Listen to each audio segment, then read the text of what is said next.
The reading is going to come from 1 Kings 11, chapters 1 through 12. Verses 1 through 12. 1 Kings chapter 11, verses 1 through 12. If you have it, please say amen. King Solomon. Oops, wait a minute.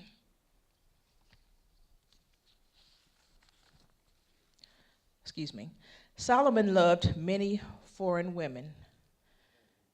Besides the daughter of the king of Egypt, he married Hittite women and women from Moab, Ammon, Edom, and Sidon. He married them even though the Lord had commanded the Israelites not to intermarry with these people, because they would cause the Israelites to give their loyalty to other gods. Solomon married 700 princesses and also had 300 concubines. They made him turn away from God. And by the time he was old, they had led him into the worship of foreign gods.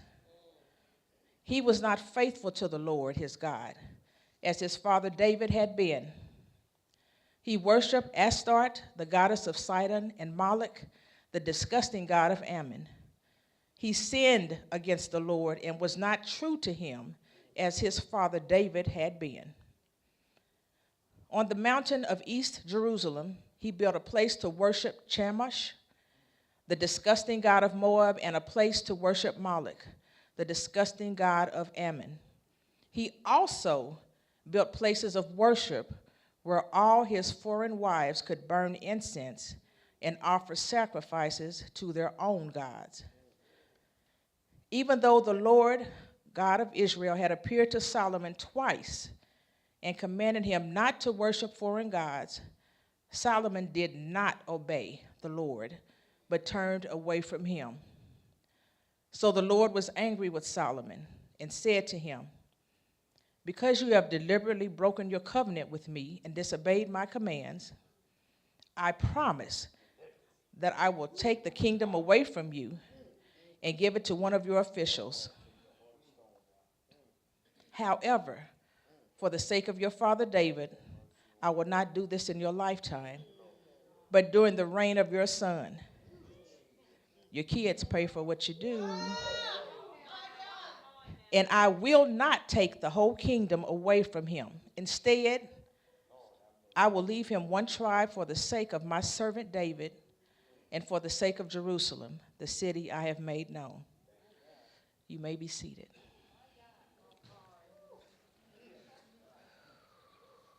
you, Lord. Thank you, Lord. Come, Spirit. I want to give an honor to God, to my pastor and my first lady in her absence. I want to tell you what a privilege it is to be before you today. You know, it takes some work to stand up here. Notice I didn't say talent. I said it takes some work. It takes some commitment. It takes some consistency. It takes some training to stand up here. It's more than just reading scriptures from the Word.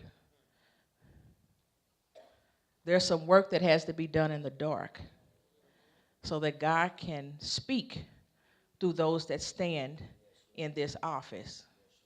It's work. So I don't take it lightly. I do not take it lightly.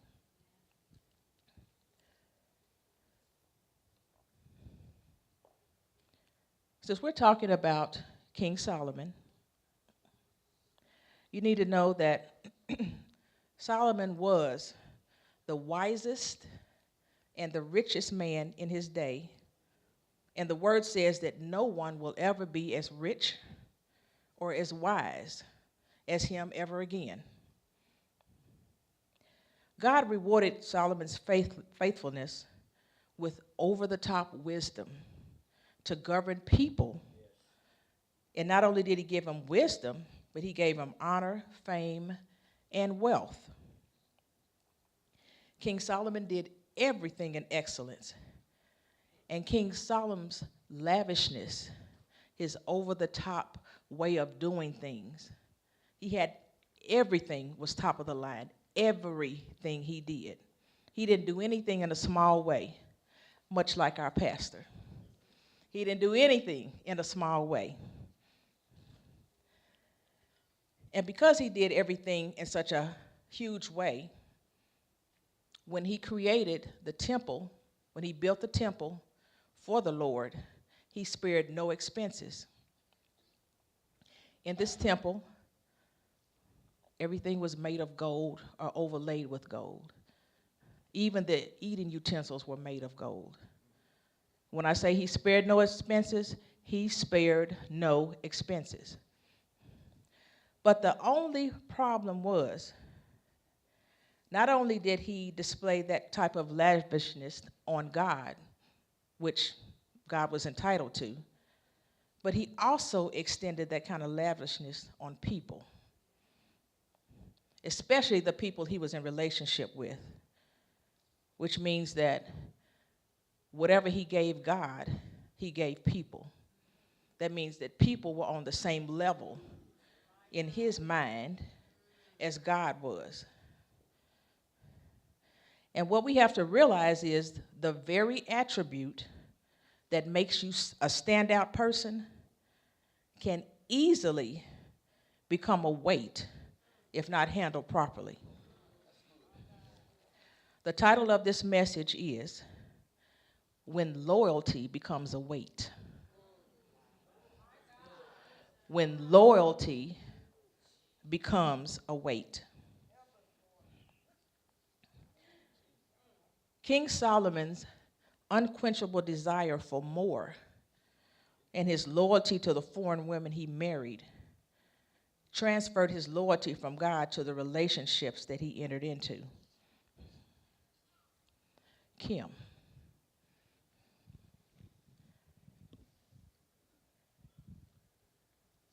Now, this is how it looks spiritually. The majority of the time when the word says if any two walk in agreement, that if any two agree that they have, well, when two are walking, they have to be in agreement in order to do it, right? They have to be in agreement. So when you go into an agreement with someone, then there is a certain expectation of loyalty. Would you agree with that? There's a certain expectation of loyalty that you have when somebody is walking with you. So this is my P12 member, and we are walking in agreement because she has agreed, she's come to my 12, and she has agreed to allow me to challenge her because that's part of my purpose, to challenge. And as she is agreeing to allow me to challenge her, we get to a point where she decides that she no longer wants to be challenged. Now, the thing about loyalty is there are things in our lives that we are so loyal to that when the other part no longer wants to share in that loyalty, we don't know how to let go. And we're so loyal to the relationship because we've been through a lot with them. They know us. They won't walk away from us, that we feel like we can't let them go. So when they no longer walk with us, then they become a weight, which means we have to pull them just like this. We got to pull them. You know what that means? We have to pull them when loyalty becomes a weight. Thank you. When you will not let go of what no longer serves you, it becomes a weight. And that's how it looks spiritually. Things that we won't let go of, that we have formed some type of relationship with, So I'm getting ready to give you 5 signs that your loyalty has become a weight. 5 signs that your loyalty has become a weight. The first sign of your loyalty becoming a weight is when your loyalty interferes with God's purpose for your life. When your loyalty to somebody else interferes with God's purpose to your life. And this is the example I have, and I'll use me. The other day, recently, I had the opportunity. I had to make a decision. I had someone that I know pretty well, and God told me to do something else concerning this person. And I had to make a decision whether I was going to keep my loyalty and keep the relationship intact, or whether I was going to be obedient to what God said. Because I'm called to challenge people, because I'm called to challenge your thinking, for me not to do what God said and not to say what God told me to say, I would have been in direct disobedience of what God was telling me to do.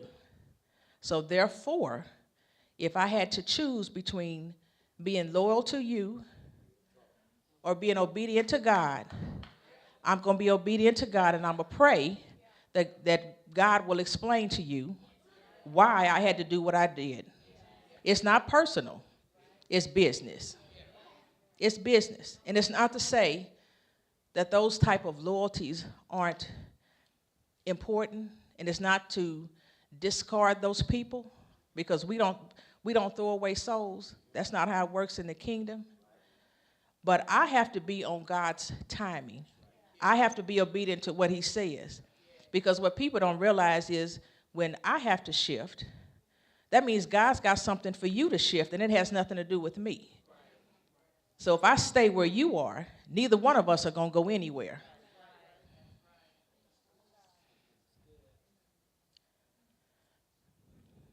The second sign that your loyalty has become a weight is when your loyalty transitions from loyalty to idolatry.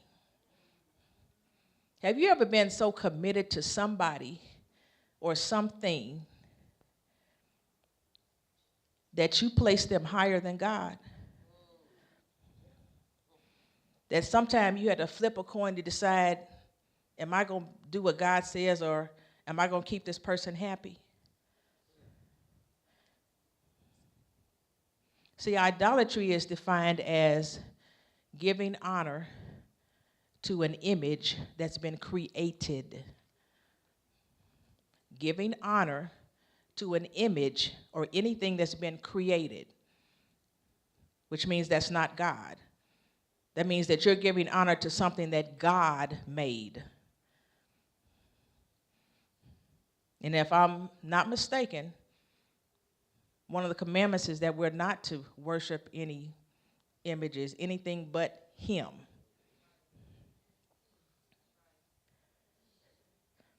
In 1 Kings 11:5, when Solomon began to worship other gods of the women that he married after being warned twice, that told me that he had to make a decision. And what really blows my mind is for a man that has been given more wisdom than anybody else has ever been given to still make the decision. Exactly, a heart issue, to still make the decision to go ahead and marry. See, something else that you can be loyal to is yourself. You can become an idol in your own eyes. And I believe that's what Solomon did. Because for anybody that has that much wisdom, has enough riches and fame and wealth to do anything and everything that he wants to do, and you still choose to disobey God, you still choose to form a relationship based on loyalty to something that God told you not to be connected with in the first place. And that loyalty to those women, that loyalty to that lust became a weight. Loyalty, or I should say misplaced loyalty, does not just go away. Either you will kill it or it will kill you.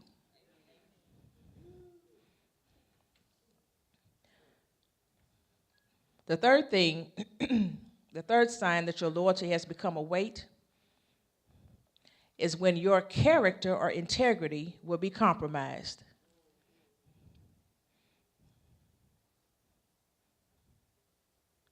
What I learned, and I'll use myself, because I'm going to tell off on myself today. What I realized is every day we are given an opportunity to have our character or integrity tested. Every day. I came in here last Wednesday for prayer, and as I came in, we all have our certain places that we like to sit, and we've sat there so many times that we believe we own it, and I can tell by the faces that you all know what I'm talking about. Well, I came in, and somebody's things were already there in the seat that I designated was mine. So I came in and I saw it, and I thought, oh no, they know that that's my seat. And I proceeded to pick up those things and I tossed them a couple of seats down. I'm just being real. I tossed them a couple of seats down, and then I put my things there, and then I traipsed on down to the altar. And before I hit the floor, conviction was all over me. Before I hit the floor. And I thought, okay, God, I'll make that right. I prayed, I got up, I moved my things, and lo and behold, see, people are watching you and you don't even know it. Lo and behold, one of my 12 saw me when I came in and tossed that person's stuff down the aisle. One of my 12 saw me, and she asked me in a sly way about what she had witnessed. I didn't try to wiggle out of it. I owned it. I owned it from day one. I said, you know what? Yes, regrettably, that's what you saw is exactly what I did. And I told her that I felt conviction about it. I told her that I repented. And what I did was I strengthened that loyalty between that P12 member and myself. Because had I tried to cover it up, had I tried to explain my way out of it, had I tried to justify it, then that thing would have become a weight that I would have been dragging, trying to explain. So you have to be careful about what you do, and you can't just dismiss the little things. You can't just dismiss the little things because people see the little things. They may not say anything to you, but they see the little things. And when somebody calls you out and it's true, shouldn't matter who it was. If you were wrong, own it. Just own it. The quicker you own it, the quicker you can get past it. Just own it.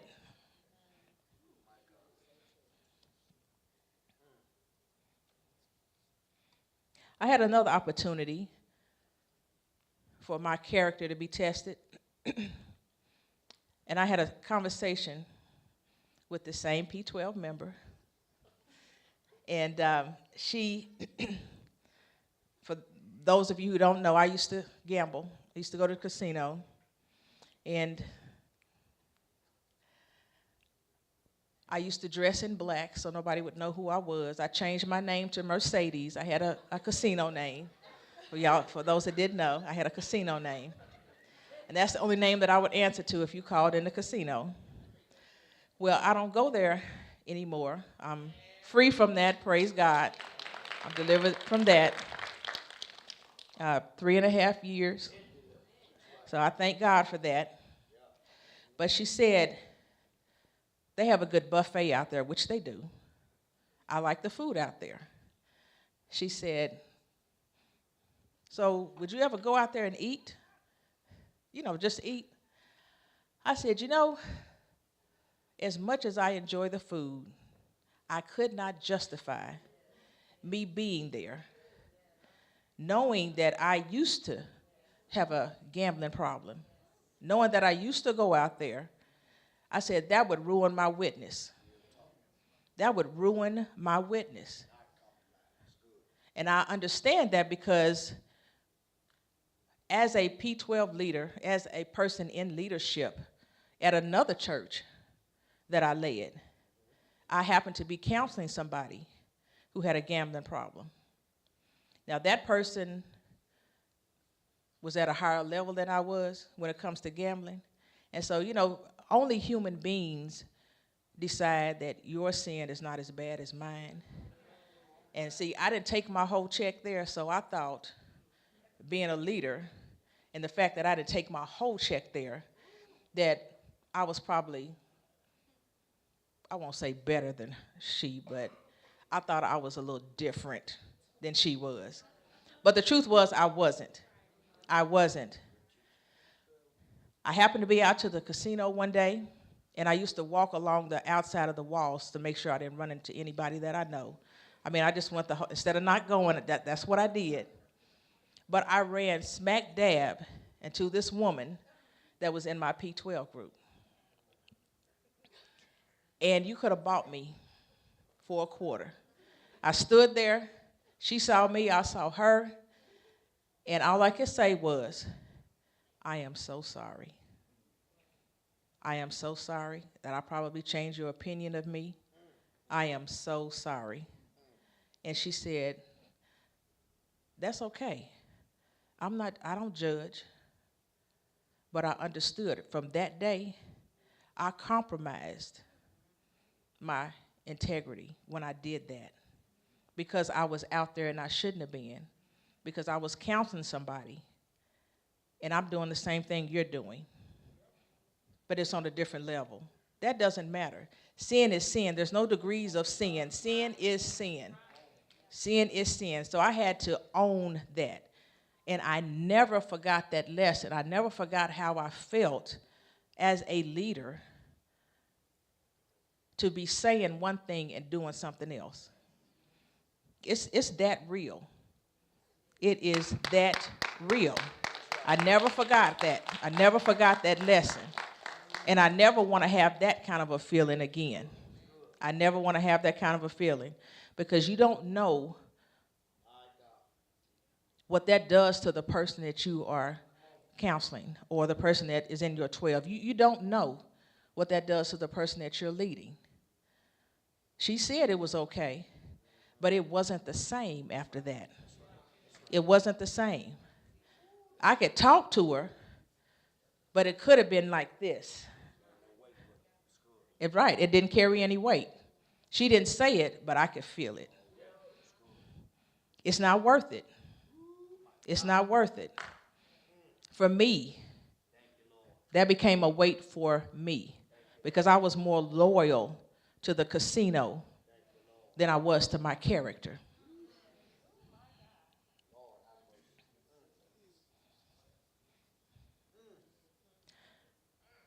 The fourth sign that your loyalty has become a weight is when your progress begins to go backwards or is non-existent.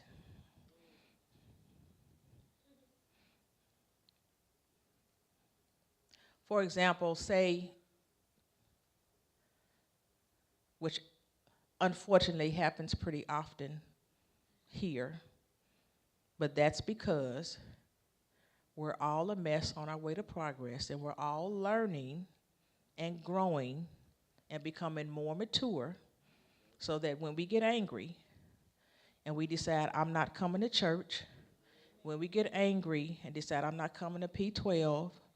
When we get angry and decide, I'm not serving in whatever the auxiliary is. They didn't show appreciation for me. Pastor didn't speak to me. First lady didn't notice me. It's always something. It's always something. But if you've been attending class and something like that shuts you down, you have other problems. To be honest, you got some more problems besides that. Because you're attending classes and evidently you're ingesting, but you're not digesting what you're getting. It's like putting water in your mouth and just holding it there and not swallowing it, even though you know you're thirsty. And a lot of us have done that. A lot of us have done that. When you don't address those things that you're loyal to and the time has run out, those things you'll be dragging, just like the demonstration, those things you will be dragging. And like I said, what you don't kill will kill you eventually. It will kill you eventually. The fifth thing that is an indication that your loyalty has become a weight is when you consistently have to prove your loyalty to somebody else by becoming less so they will feel more comfortable. I had a friend that in my less mature, out in the world days, that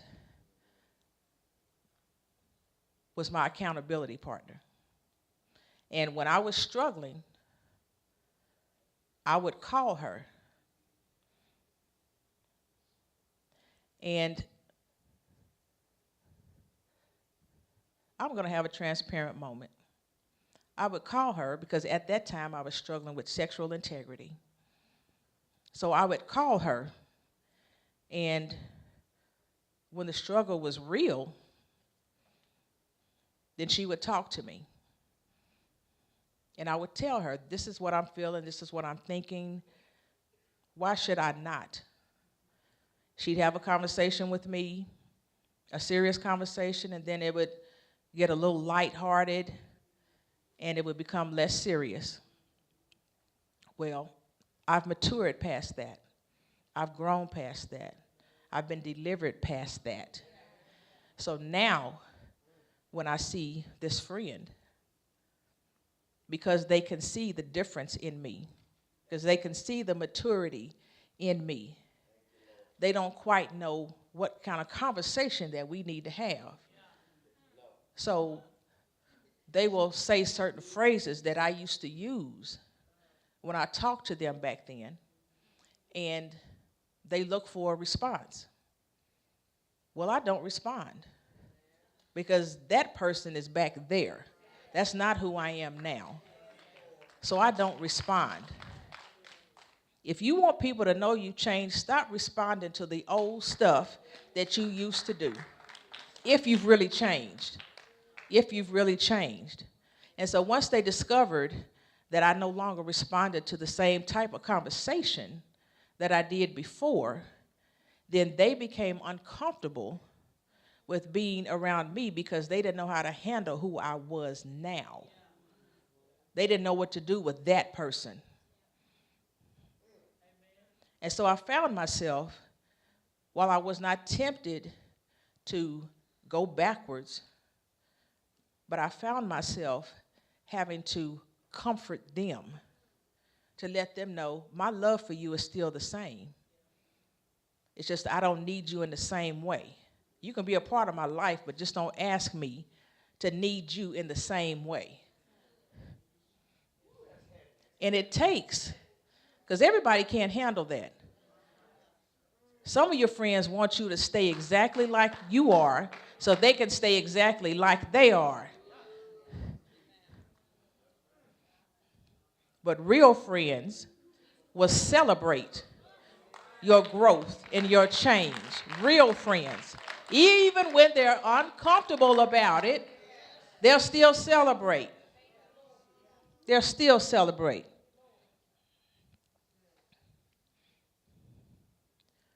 What are you so loyal to in your life that has become a weight? What relationship is it hard for you to walk away from? What idols do you have that you have not let go of that have now become a weight that you drag around because they provided some kind of comfort that you're not quite ready to give up yet? What if the idol is you? What if the idol is you? Now, I'm not talking about somebody that's confident. I can get with confidence. I can get with knowing who I am. I understand all that. But what if, just what if, you had to change who you were in order to let go of that weight? Because some of us miss having something to drag around. Let's just be honest. We've been doing it for so long, we just miss having something to drag around. We miss having something to complain about. We miss having something to work on. We just miss it. Now that's become an idol. Now it's an idol. But the good news is there's a place for the weights. There's a place. There's a place for those weights. There's a place for those idols right here at the altar. There's a place for all of that. You don't have to walk out of here the same way that you came in here. You don't have to keep your allegiances to things that God has already told you that you need to let go of. And really, for some of us, this is the 10th time that you've been told to let go of that allegiance that you formed. For some of us. For some of us. I've learned a long time ago that I don't want to be that same person where things had to just get really bad, where there were no choices, and I had to leave. What needs to be your intervening incident? What needs to happen? Do you really want to push it that far? Do you really want to push it that far? How long are you going to continue to pull that weight and be connected to that thing that God told you to let go of? Some of us are complaining about where we are, but we can't move because we won't let go. And if you think about it, loyalty is a beautiful thing. And in loyalty, loyalty provides foundation. Foundation lifts you up. It's something to stand on top of. When it becomes a weight, it holds you to the exact place that you find yourself. And it won't let you go anywhere until you let it go. What is it? What are you so loyal to? What are you so loyal to that has become a weight in your life? What is it? Don't discount the little things. Because if you won't deal with the little, you certainly won't deal with the big. You know, I've been praying, and I understand God saying that there's going to come a time when the word is being given, the word is being spoken, and people, because of their openness to God, are just going to start coming up to the altar without prompting because of the conviction that they feel right then. Because everybody doesn't feel conviction at the end of the service. It shouldn't be like that. It really shouldn't. And there's nothing to say. There's nothing that says you have to wait until the end of the service to get it right. There's nothing that says that. So if you have a conviction on the inside, then you need to respond to that. You need to respond to that. You need to respond to that. Seriously. Seriously. Because the problem is when we delay like that, then it makes us less sensitive. It takes more next time. God has to tap harder next time. He has to speak louder next time because we didn't respond the other 15 times that he was drawing us. And the truth be known is that we all have weights. We all have weights. If you're not sure what they are, ask him. He'll let you know. He is not interested in us walking around in ignorance. We all have assignments on our lives. And these weights that we are carrying, these things that we are loyal to, that he has already told us to release, are standing in your way of your next. So if you're ready for your next, then you know what you need to do. Let the Spirit of God speak to your heart, and then you respond to it. You respond to the word of God in your heart. You respond. You respond. Whatever that looks like for you, you respond.